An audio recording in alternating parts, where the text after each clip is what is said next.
Une semaine, le M23 ou l'UPDF sera à Kisangani. L'UPDF ne s'opposera pas à ce que le M23 prenne Kisangani, mais qu'il se dépêche, autrement nous le ferons nous-mêmes. L'inspecteur général de la police doit arrêter ce clown de gouverneur d'Ituri d'ici la semaine prochaine.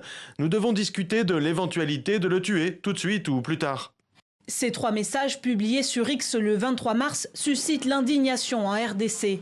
Et pour cause, ils sont signés Muhoozi Kainerugaba, général ougandais, chef des armées et fils du président ougandais Yoweri Museveni.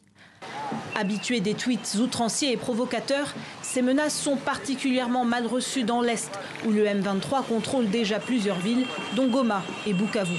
On s'est dit comment et par quel kilo un chef d'une armée étrangère peut tenir des propos sans qu'il ne soit gêné par l'État congolais. À Beni, la perspective de voir Kisangani, la 3e ville du pays, tomber avec l'aide de l'armée ougandaise est vécue comme une trahison. D'autant que depuis presque 3 ans, elle se bat aux côtés de l'armée congolaise contre les ADF. Politiques, mais aussi membres de la société civile sont inquiets. Ça nous désole, ça nous désole de voir qu'une armée avec laquelle nous sommes en collaboration, en coalition, qui fait des sorties intempestives comme ça. On ne sait pas comprendre si l'armée ougandaise est en train de jouer quel jeu.